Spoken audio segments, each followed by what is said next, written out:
हर हर महादेव। ओम नमः शिवाय। देखो, भौतिक अथवा स्थूल शरीर ये संसार का विषय है। इसीलिए ये भौतिक और स्थूल शरीर केवल लौकिक जगत का ही अनुभव कर सकता है, ना कि अलौकिक अथवा पारलौकिक जगत का।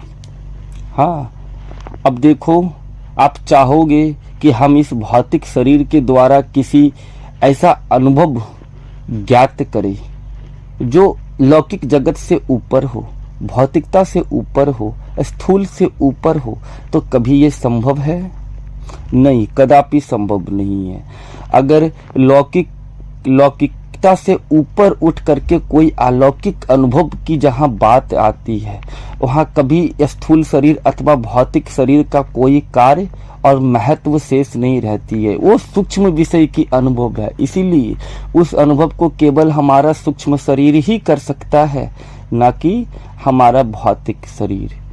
हाँ, तो देखो, आप लोग को ऐसा लगता होगा कि भाई अलौकिक अनुभव क्या होता है, परलोक क्या होता है, अलौकिक सत्ता क्या होता है। तो मैं आपको बताता हूँ कि आप कभी भी जब निंद्रा में जाते हो तो निंद्रा से पूर्व और जागृति के मध्य एक अवचेतन अथवा अर्ध निंद्रा की अवस्था घटित होती है।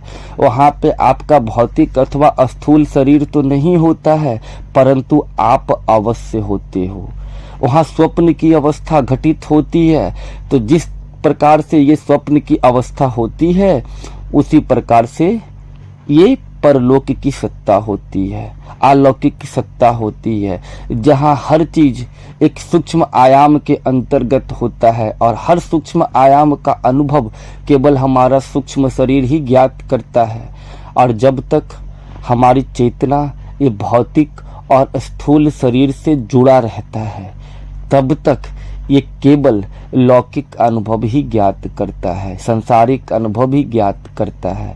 परंतु जैसे ही हमारा चित्त इस भौतिकता और लौकिकता से थोड़ा सा ऊपर उठ करके हमारे अंदर के सूक्ष्म तत्व का अनुभव करता है, वैसे ही वही सूक्ष्म तत्व उसे अनेकों ऐसे अलौकिक अनुभव करवाने लगते हैं, जो अनुभव इस शरीर और संसार से परे की होती है।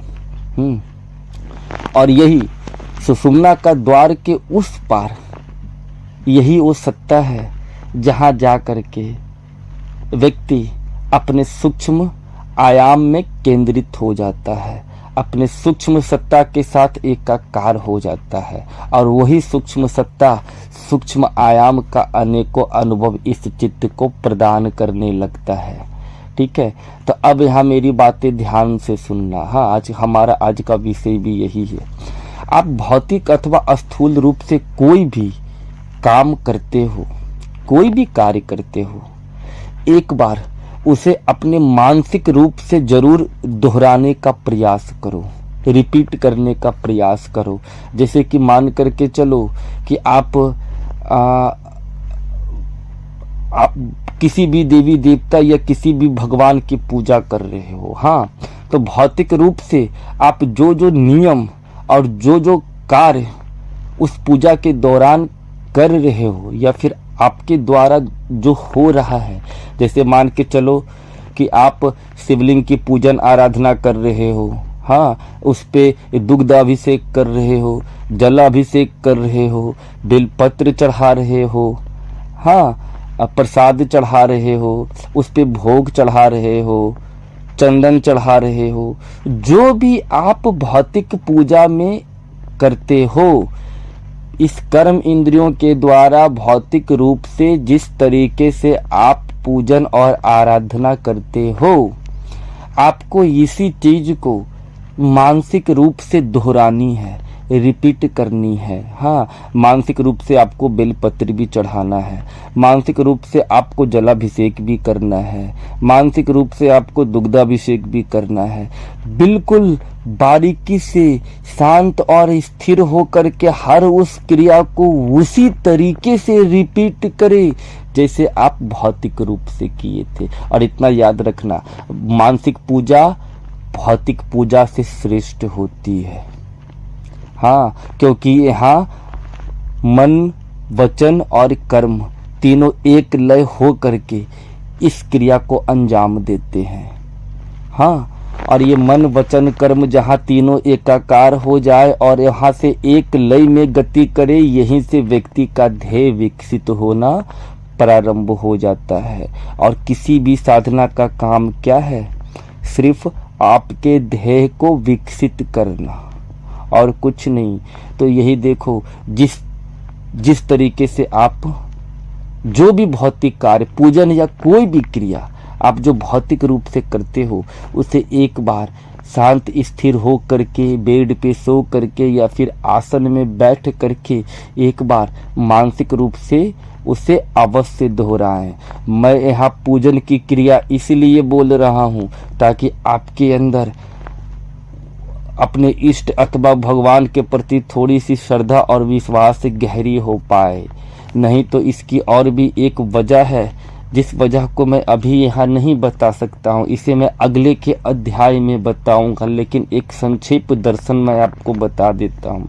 जैसे ही आप मानसिक रूप से कोई धारणा करते हो, जैसे ही आप भौतिक कर्म को अपने मानसिक रूप से दोहराना प्रारंभ करते हो, यही वो अवस्था होती है जहाँ आपकी सूक्ष्म सत्ता जागृत होने लगती है, आपकी अवचेतन की सत्ता जागृत होने लगती है। यहाँ वो कार्य करने वाला आपका भौतिक अथवा स्थूल शरीर नहीं है, अपितु आप अपने सूक्ष्म शरीर का ही रूपांतरण करना शुरू कर दिए हो।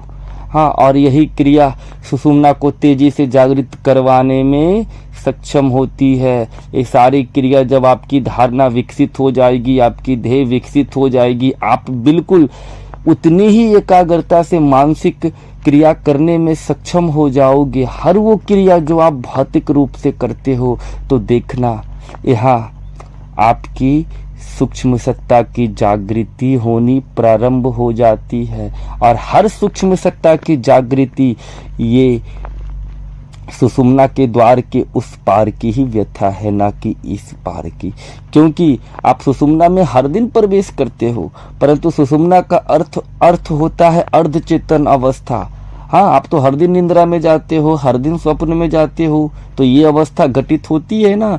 परंतु यहाँ आपने अपनी ध्येय को, अपनी जागृति को विकसित करना प्रारंभ कर दिया है। अपनी मन को समेट करके, अपनी एकाग्रता को समेट करके उसे एक धारणा के सहारे या फिर सूक्ष्म क्रिया के सहारे उसे बांधना प्रारंभ कर दिया है। इसीलिए ये जागृति धीरे धीरे सुषुम्ना के द्वार का भेदन करने लगती है। इतना स्मरण रखना। एक बार मैं सारांश आपको बता देता हूँ। जो भी काम आप भौतिक रूप से करते हो, इसमें से एक काम पूजन को मैं एग्जाम्पल में लिया हूँ। उसी पूजन को आप जिस तरीके से भौतिक पूजन करते हो, उसी तरीके से एक बार उसे एज इट इज मानसिक पूजन के रूप में अवश्य दोहराएं।